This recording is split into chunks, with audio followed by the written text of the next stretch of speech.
오늘 본문 2장 1절은 그러므로라는 말로 시작이 되고 있습니다. 그러므로라는 말은 무슨 말이죠? 한국말이죠. 그러므로라는 이 말은 그 전에 있는 내용과 연결되어 있다는 그런 뜻이겠죠. 성경이 이런 그러므로라고 하는 이런 접속사를 쓸 때는 반드시 그 전에 있는 내용을 같이 연결해서 생각하라는 그런 말씀입니다. 전에 있었던 내용이 무엇이었습니까? 1장 후반부의 내용이 뭐냐면 중요한 명령을 우리에게 베드로 사도께서 말씀하셨는데 형제들끼리 뜨겁게 서로 사랑하라 이렇게 말씀했습니다. 우리가 확인하는 의미에서 1장 22절을 보겠습니다. 1장 22절에 너희가 진리를 순종함으로 너희 영혼을 깨끗하게 하여 거짓이 없이 형제를 사랑하기에 이르렀으니 마음으로 뜨겁게 사랑하라 그렇게 명령했습니다. 자, 그러면 이제 마음으로 뜨겁게 형제를 사랑해야 되는데 과연 형제를 사랑하는 일이 마음으로 뜨겁게 우리가 사랑해야 되는데 그 마음이 과연 우리에게 어떤 마음이었는가? 형제들끼리 마음으로 사랑하라는 건데 마음이 과연 우리의 마음은 어떤 상태였는가? 우리는 형제를 사랑할 때 이 마음이라는 말을 참 많이 쓰는데 뭐 영혼으로 사랑하라, 뭐 마음으로 사랑하라 그러는데 우리 마음은 어떤 마음인가? 오늘 베드로 사도는 2장 1절에 형제를 사랑하는, 외형적으로 형제를 사랑하는 그런 행위 이전에 마음으로 우리가 사랑해야 하는데 우리의 마음의 상태가 어떤 상태였는가를 2장 1절에서 말해주고 있습니다. 그러니까 세상에서의 그 사랑법, 세상에서의 사랑 방식, 세상에서의 사랑에 접근하고 성경에서 말하는 사랑에 접근하고 방식하고 완전히 차이가 납니다. 완전히 다르다고 할 수 있겠어요.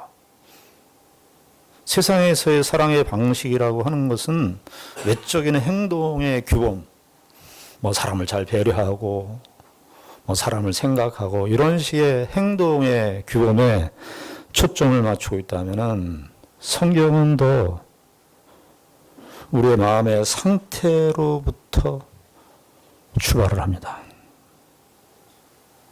그 마음이 그 형제 사랑의 가장 근본적인 시작은 어디에서부터 시작되느냐 하면은 우리의 마음의 영역에서부터 시작되어야 되는데 오늘 2장 1절에 보면 우리의 마음이 어떠한 상태였는가 이 사실을 직시하게 만듭니다. 여기 2장 1절에 그냥 이 2장 1절을 빼고 그냥 계속 사랑해라 이렇게 쭉 나가면 좋은데 2장 1절에 이렇게 되어 있습니다. 그러므로 모든 악독과 모든 기만과 외식과 시기와 모든 비방하는 말을 버리고 그러니까 기독교에서 말하는 사랑의 방식, 사랑의 기원은 어디서부터 접근을 하느냐? 우리의 마음이 베드로 사도가 여기에서 열거하는 이런 5가지 죄악이 그냥 요 5가지 죄악만 있다는 뜻이 아니에요. 많이 있어요. 그런데 대표적으로 나타나는 죄의 특징들을 이야기했는데 특별히 베드로 사도가 이 말을 하면서 강조하는 부분이 뭐냐면 모든 악독, 모든 기만, 또 뒤에 모든 비방하는 말. 이 말을 함으로써 인간의 마음이 부분적으로 타락됐고 제한적으로 타락됐다는 사실이 아니라 인간의 전체 영역 속에 전적인 타락, 칼빈 선생님께서 5대 교리를 얘기할 때 제일 먼저 얘기한 게 뭐냐면 토탈 디프로버티라 그래서 전적인 타락, 모두 타락. 그러니까 세상의 사랑의 접근 방식과 기독교에서 말하는 접근 방식, 사랑에 대한 접근 방식이 다른 이유는 우리가 사랑할 수 없는 존재라는 거예요. 여기에서부터 출발을 하는 겁니다. 그러니까 성도들 간의 이런 교제나 사랑도 하는 걸 보면은 이 부분이, 이 문제를 충분히 인식한 상태에서 해야 되는데 이게 받아들여지질 않아요. 그런데 여기 보시면은 여기 모든 악독이라고 되어 있는데 이 번역이 악독이라고 되니까 우리가 얼른 생각할 때, 우리들이 생각할 때요, 이렇게 생각할 수 있어요. 야, 뭐 신문이나 뭐 매스컴에서 천인공노할 범죄를 저지른 사람, 아, 저런 사람 참 악독한 사람이다. 우리가 그런 표현들을 일반적으로 쓰는데요. 여기서 말하는 악독은 악독이라는 번역보다는 악의라고 하는 것이 훨씬 더 올바른 번역이라고 할 수 있겠습니다. 그러니까 이게 뭐냐면은 악한 의지예요. 악한 의지. 로마서에서도 나오고 갈라디아에서도 나오고 에베소서에서도 나오고 야고보 사도도 말씀하고 있는 내용인데 악한 의지가 있다는 거예요. 악에 기울어졌다 이거예요. 인간이 죄송하지만 성경은 베드로 사도는 우리에게 베드로 사도뿐만이 아니라 야고보 사도도 마찬가지고 신약의 성경 기자들이 인간의 세계 속에 무슨 큰 하나의 사실이 일어난 거예요. 무슨 사실이 일어났냐면은 아담의 타락 이후로 인간이 타락했어요. 인간이 타락했는데 이 타락은 그냥 타락하고 멈추는 게 아니라 인간 역사 속에서 이 타락으로 다 물들여 왔어요. 그 타락으로 모든 이 세상이 물들어져 왔는데 지금 뭐 이 세상의 역사 21세기를 지나왔지만 전쟁이 끝나질 않잖아요. 비근한 예로 설명을 하면.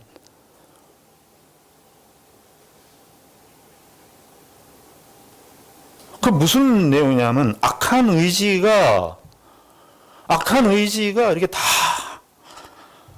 작동되고 있고 우리가 사실은 사람들이 살아가는 현실이라고 하는 것이 뭐냐 하면은 우리의 현실 속에서 가장 자주 목도하는 현실은 이 악한 의지의 현실입니다. 이 사실은 이것이 뭐냐 하면 인간의 마음 안에 있는 것이에요. 여러분들 이 악한 의지라고 하는 것은 자기가 삶의 중심이 될 때 나오는 것입니다. 저와 여러분들이 우리가 생활하면서 여러분 다 분노하는 것이 무엇이죠? 다 자기 중심대로 안 돌아가는 거예요, 이 세상이. 그래서 이런 것들이 그냥 자기 중심적으로 안 돌아갈 때만 분노가 나는 게 아니라 거기서는 그런 데서는 이제 분노나는 정도로 멈추는데 그것이 나에게 위해를 가할 경우, 나에게 어떤 실제적인 유익에 해를 끼칠 경우에는 분노합니다.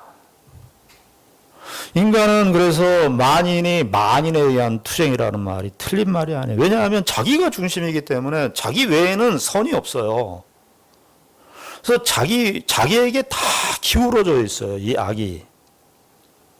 악이 무슨 나쁜 도덕적으로, 윤리적으로 무슨 큰 실수를 하거나, 큰 잘못을 하거나, 범죄를 하거나, 이런 정도만 있는 게 아니라, 악하게 살 의지를, 자기 중심적으로 살 의지가 이렇게 이렇게 준비되어 있는 상태를 말하는 겁니다.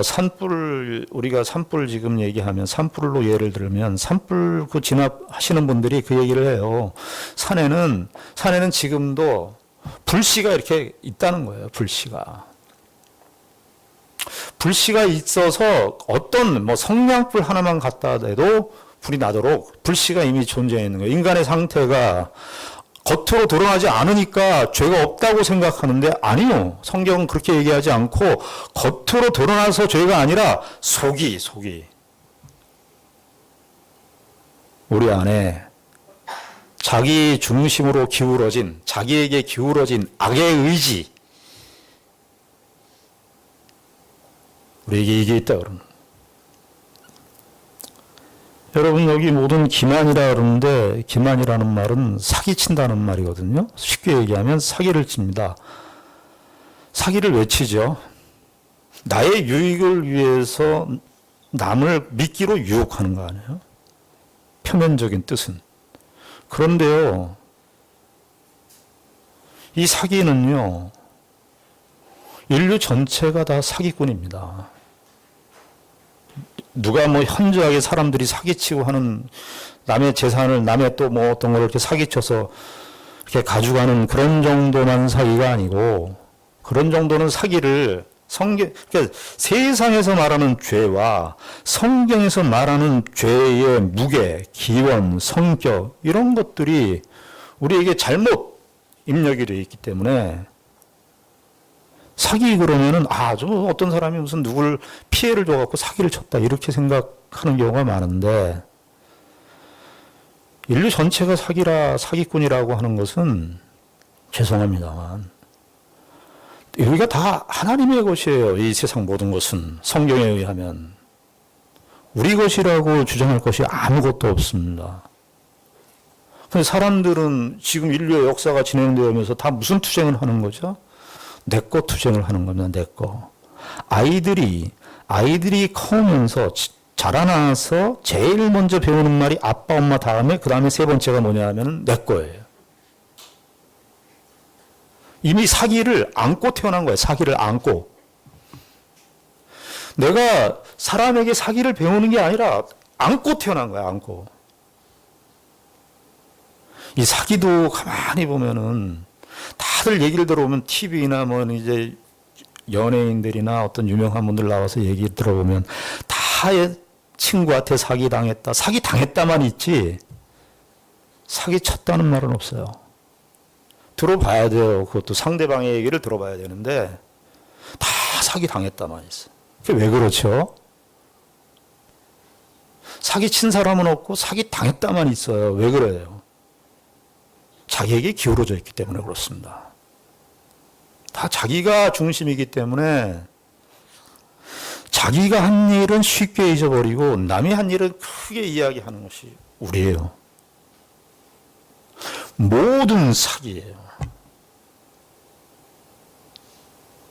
외식이라는 말은, 여기 외식이라는 말은 무슨 뜻입니까? 외식이라는 말은 이건 바리새인들을 향해서 쓴 것인데, 바리새인들이 속에는 무덤인데 겉에는 회를 칠했어요.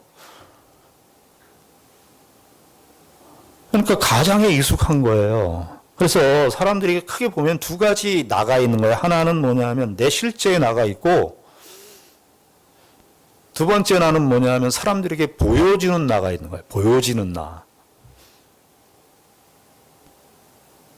그래서 사람들에게 보여지는 나에 이렇게 살다 보니까 내 안에 있는 나는, 내 안에 있는 내 실제적인 실존적인 나의 나는 감춰져 있는 거예요.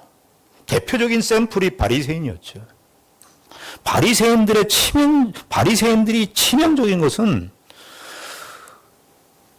거룩성을 가장했어요. 종교성을 가장했다는 데 치명적인 것입니다. 여러분, 이 바리새인의 이 죄가 우리에게는 해당되지 않는 겁니까? 사람에게 의롭게 보이려고 하는 거예요. 내가 이렇게 선한 일을 해서, 그러니까 우리가 선한 일을 한다고 할 때에도 기본적으로 다 죄가 거기 다 들러붙어 있어요.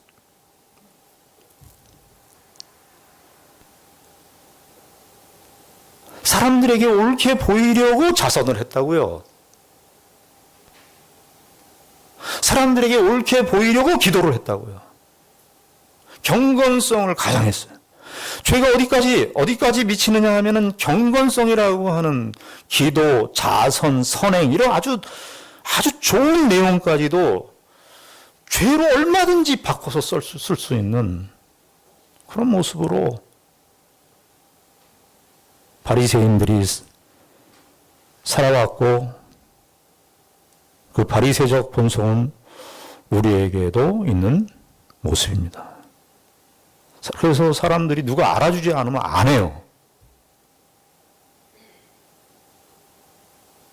누가 칭찬해 주지 않거나 누가 인정해 주지 않으면 안 해요.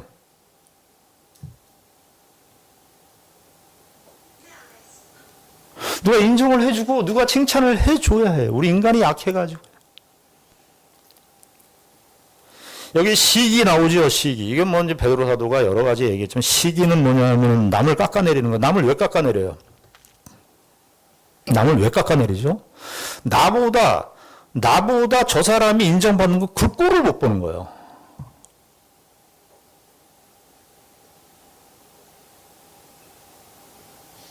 내가 중심이어야 되는데 저 사람이 자꾸 중심이 되는 거예요. 특별히 나하고 관계가 안 좋고 사이가 안 좋은 사람인데 그 사람이 인정을 받아. 더 못 참아.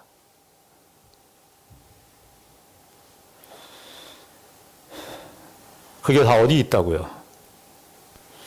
우리 마음에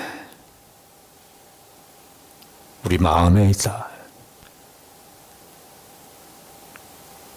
그리고 마지막에는 뭐라고 되어 있냐면, 베드로 사도가 이렇게 모든 악독, 모든 그러다가 모든 말을 다 합쳐가지고 모든 비방하는 말이라 그러는데, 비방하는 말들 복수입니다. 모든 비방하는 말들을 버리고 이렇게 되어 있어요. 그러니까 여러분 생각해 보십시오. 시기를 하는데 시기를 하고 멈추는 사람은 없어요. 속에 시기만 갖고 있고 시기심만 갖고 있고, 저 사람이 나보다 인정받는 거 그거 꼴 보기 싫은데 그거만 갖고 있는 상태에서 멈추는 적은 없어요. 말을 다 해요. 말을. 자동적이에요. 이거는 아주 자동적으로 나오는 거예요. 우리는 죄의 달인들입니다. 누가 안 가르쳐줘도 죄를 알고 있고 죄를 안고 태어나고, 우리는 그냥 죄인인데, 인간은 죄인인데 수준 높은 죄인과 수준 낮은 죄인만 있을 뿐 다 죄인이에요.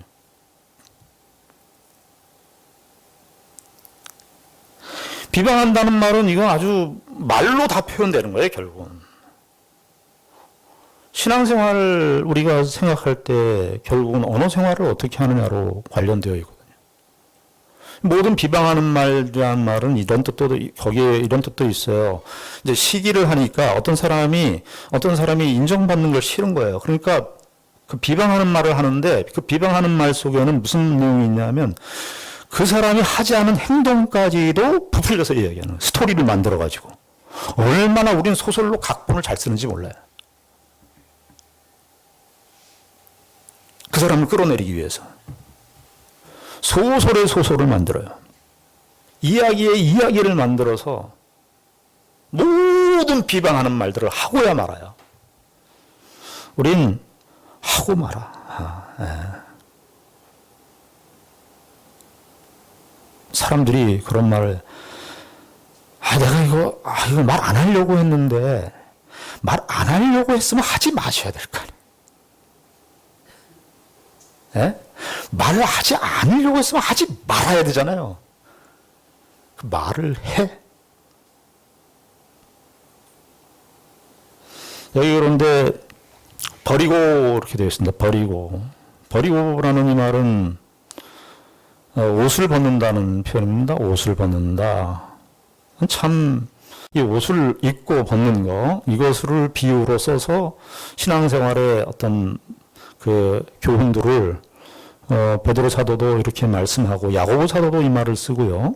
바울도 이 말을 썼어요. 바울 사도도 에베소서 4장 24절에 하면은, 너희는 유혹의 욕심을 따라 썩어져가는 구습을 따르는 옛사람을 벗어버리고, 같은 말이에요. 옛사람을 벗어버리고.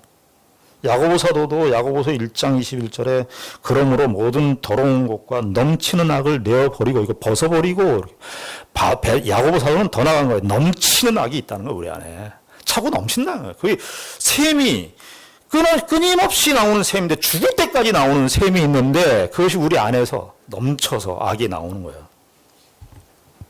그런데 여러분 오늘 교회 오실 때 여러분들 냄새나고 찢어진 옷 여러분들 안 입고 오시잖아요. 그렇죠? 다들 그래도 주일날이니까 이렇게 옷을 깨끗하게 입고 저도 양복을 쫙 갈아입고 목욕 재개하고 이렇게 하는데 사람들이 그런 외적인 옷들은 상황에 따라서 이렇게 바꿔 입고 하는데 지금 이 모습 모든 부위, 모든 시기, 기만 이런 것들은 그냥 달고 있어요. 우리가 그냥 입고 있어요. 그게 너무나 친숙해. 옷이라고 하는 것은 내 분신이잖아요. 사실은 옷이라고 하는 건 내 분신이에요. 이건 아주 그냥 갖고 있어요. 그냥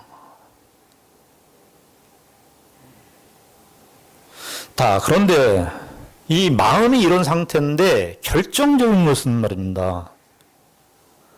이것이 우리 안에 있는 문제인데 우리가 해결할 수 없다는 게 더 큰 문제예요. 원래 일반의 도덕이나 윤리는 보통 요거 말을 쓰고 2장 1절에 이런 말들 인간사도 세상도 이런 게 있다는 걸 알아요. 사기치고 불이 있고 이런 걸 알아요. 그래서 세상의 일반 도덕 우리 교회 모든 성도들이 어렸을 때부터 받아왔던 교육이 뭐냐면 2장 1절에 이런 말씀들이 다 알아요. 다 얘기를 해요. 그 세상에서 다 얘기하는 거예요. 그 다음에 무슨 말이 나오냐면 이제 착하게 살아라, 성실하게 살아라, 겸손해야 된다. 그 반대로 그렇게 얘기를 해요. 근데 성경은 그렇게 얘기하지 않습니다. 성경은 그렇게 바로 윤리로 넘어가질 않아요. 왜냐하면 그렇게 될 수 없기 때문에. 자연인으로서 아담의 타락의 본성을 갖고 태어난 이 모든 불의와 모든 기만과 모든 시기와 모든 비방하는 말을 안고 있는 존재로서는 불가능하다는 거예요.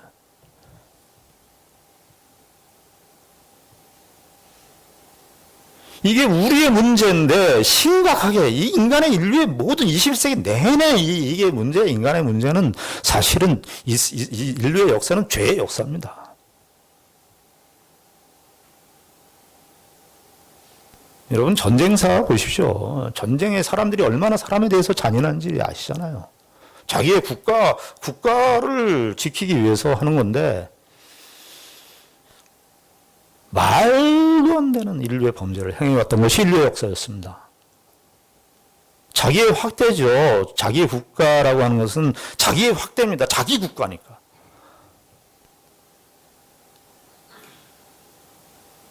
근데 이것이 결정적인 것은 우리의 문제인데 우리가 스스로 해결할 수가 없어요.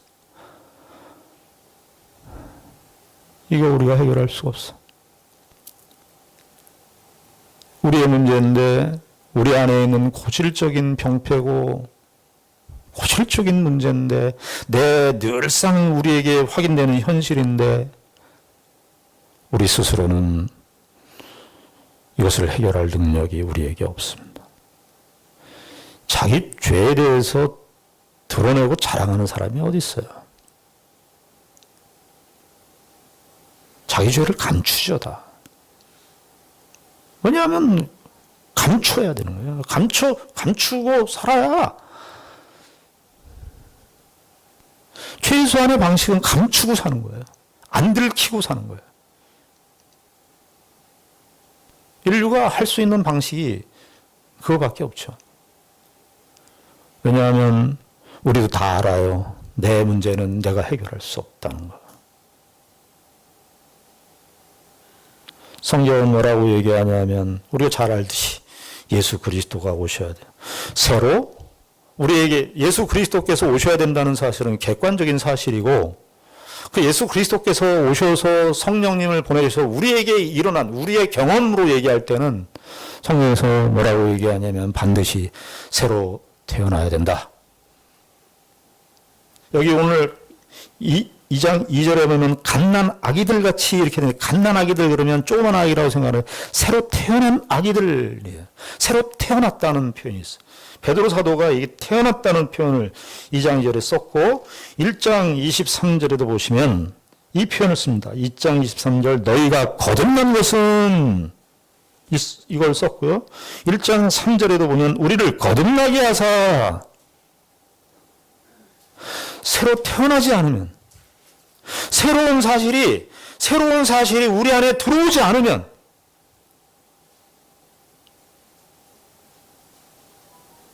우리가 새롭게 태어나지 않으면,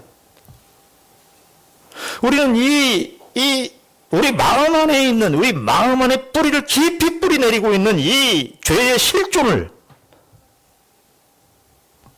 해결할 수가 없어요. 인간은 그래서 예수 그리스도를 믿을 때 철저하게 절망하는 겁니다. 누구에 대해서 절망하느냐 하면은 자기 자신에 대해서 절망하는 겁니다. 자기 자신에 대해서. 왜 절망해요? 내 안에 있는, 내 마음 안에 있는 죄인데 내가 해결할 수 없어서 절망해요. 그래서 예수 그리스도를 믿어야 돼요. 예수 그리스도께서 우리에게 행하신 일은 바로 이것입니다. 거듭 새로 태어나, 다시 태어나야 돼요. 베드로 사도가 이거를 앞에 접두어만 다르게 해갖고 거듭난다는 사실은 그 다음에 다 똑같아요. 다 새로 태어났다, 새로 태어났다, 거듭나게 했다, 다시 태어났다. 죄송하지만 신앙생활은 이 거듭나지 않는 이 경험이, 거듭나지 않은 이 사실이 없으면 불가능합니다.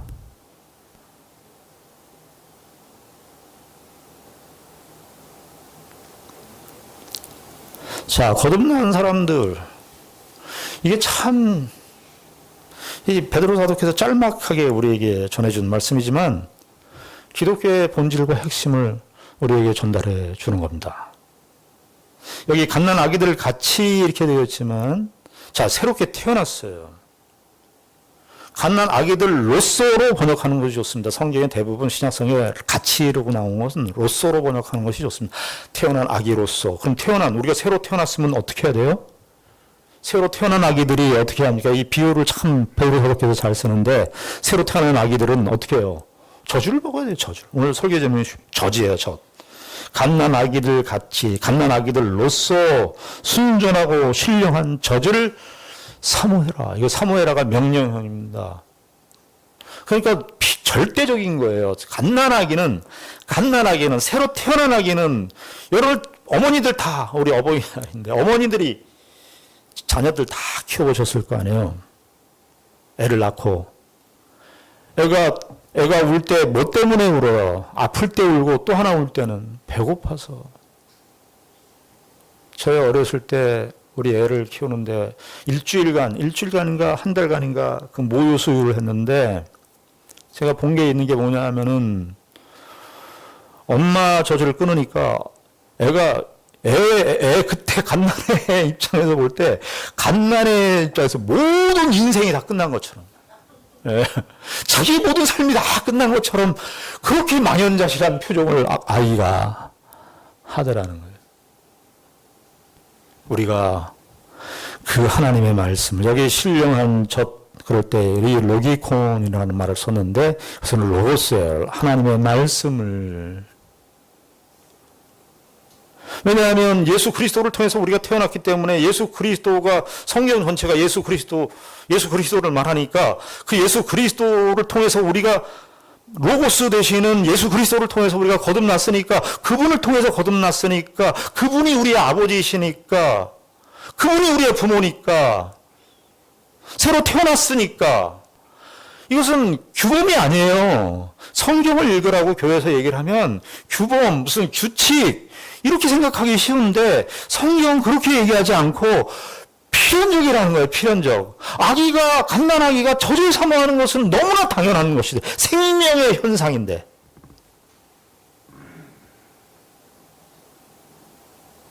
생명의 현상인데, 그걸 윤리로 생각하고, 규범으로 생각하고, 규칙으로 생각하니까 문제죠. 하나님의 말씀을 사모해라 라고 하는 것은 명령형도 되지만 절대적이다. 너희들 답이 없다. 하나님의 말씀이 아니면 답이 없어. 이 세상 사람들이, 예수 믿는 신자들이 유혹을 받는 것이 뭐냐 하면 이 세상 사람들이 다 교양 가지고 살고 사실은 상식 가지고 살고 그저 돌아가는 현실을 가지고 살고 또 지금 우리가 사는 시대는 물질주의 시대라 물질이 풍부하면 물질이 그냥 뭐 풍부한 정도가 아니라 내가 먹고 살 만한 정도 되면 다 뭐 그냥 뭐 삶이 다 말씀이 비집고 들어갈 틈이 없어. 자기의 영혼은 완전히 핍절해서 갓난아기가 되어 있는데 여기 사실은 갓난아기 이런 의미도 있어요. 자, 갓난아이가 성장을 합니다. 말씀을 먹고 자라게 하기 위해서 먹는 거예요. 자라잖아요. 젖이라고 하는 것은 우유가 엄마의 젖이 들어오면 그냥 젖 상태로 그냥 가만히 있습니까? 젖은 뭐예요? 살이 되고 피가 되고 그 모든 생명의 활동들을 가능하게 하는 모든 요소들에 다 영향을 미치는 거잖아요. 말씀이 그런 것입니다.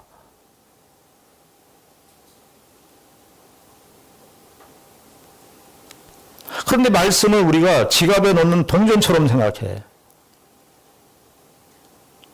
지갑에 넣는 동전, 주머니에 뒷주머니에 놓고 지갑에 있는 동전처럼 생각하면 그건 지갑에 있을 때만 돈이에요. 말씀을 저주로 베드로 사도가 얘기했다는 것은 이 말씀은 신자들의 생명, 신자들의 살과 피와 모든 신자들의 살아가는 모든 활동에 절대적인 영향력이 있다는 사실을 알려주는 거예요. 그래서 신앙 성숙은요, 크게 하나님의 말씀,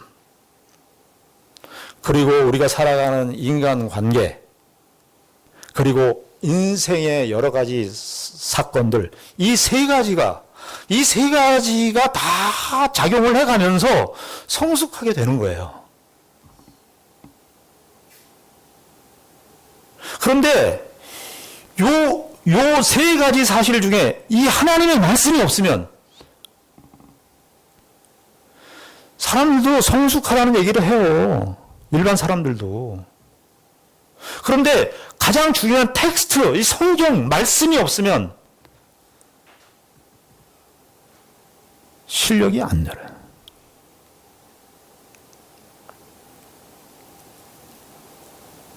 신령한 저주를 사모해라. 그런데 이렇게 해서 이제 성숙해지잖아요. 성숙해서 자라면 어떻게 됩니까? 여기 벗어라는 옷을 벗어라 옷의 비유도 썼는데 여러분 커서 다 컸는데 어렸을 때 옷을 입습니까? 여러분들 어렸을 때 옷을 입어요? 3살 때 4살 때 옷을 입는 분이 어디 있냐 말이야. 그런데 죄송하게도 안타깝게도 나이는 먹었는데 세월은 보냈는데 영적으로 보면 3살짜리 옷을 계속 입고 다니죠. 3살로 70년을 사신 거죠. 3살로 80년을 사신 거예요.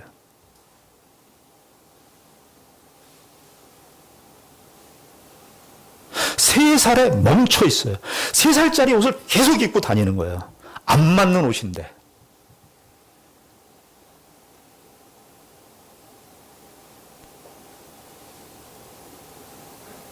베드로 사도가 1세기 때에 고난을 당하고 있는 성도들에게 이 편지를 썼다는 사실도 우리가 주목해 봐야 합니다.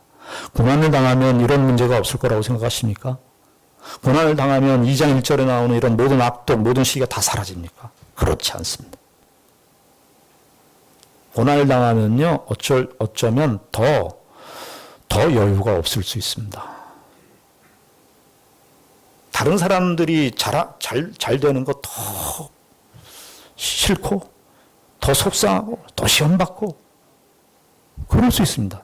베드로 사도가 거기에서 양보하지 않습니다. 너희들 고난 가운데 있는 거 알아.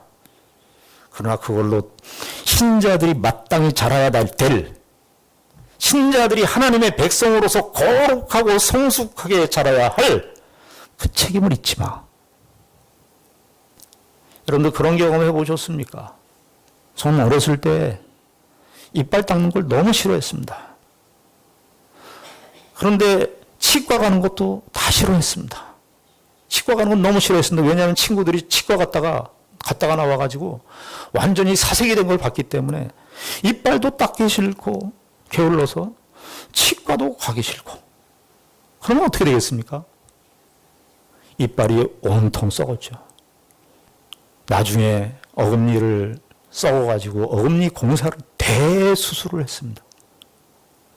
하나님이 저와 여러분들 속에, 하나님께서 저와 여러분들을 선택하신 분이라면 여러분들이 성숙해질 때까지, 잘할 수 있을 때까지 여러분들의 생애에 간섭하실 겁니다. 그 썩은 이빨, 지금 빼라고 그럴 때 빼. 나중에 가서 그 썩은 이빨을 그냥 성인이 됐는데도 썩어가지고 옆에 사랑니, 그 옆에 이까지 다 썩어가지고 대공사하기 전까지, 할 때까지 계속 붙들고 있어요. 자라질 않고. 하나님께서 우리에게 대수술을 하기 전까지 각성하시고 하나님의 말씀에 귀 기울이시고 저와 여러분들의 인생의 삶 속에 우리에게 진정한 답이 무엇인가? 하나님의 말씀 외에는 없다는 사실을 다시 한번 기억하시고 그리스도인으로서 참다운 성숙과 신자의 그 고귀하고 그 복된 지위와 그 영광을 누리시는 저와 여러분들이 되기를 바랍니다. 기도하겠습니다. 하나님 아버지 은혜를 감사합니다.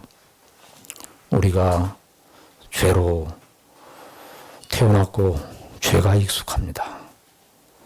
그런데 우리 스스로 해결할 수가 없습니다. 예수 그리스도께서 오셔야 됐고 우리가 죽고 태어나야만 했습니다. 아버지 하나님, 우리는 하나님께서 우리에게 거룩한 생활을 할 수 있도록 하나님의 말씀을 우리에게 주셨습니다. 교회는 하나님의 말씀과 함께 살고 하나님의 말씀과 함께 죽는 곳이 교회예요. 신자입니다. 우리의 인생의 방향과 초점을 어디에 두고 있는지 다시 생각해보고 돌이키는 귀한 은혜가 있게 하여 주시옵소서. 예수님 이름으로 기도드리옵나이다. 아멘.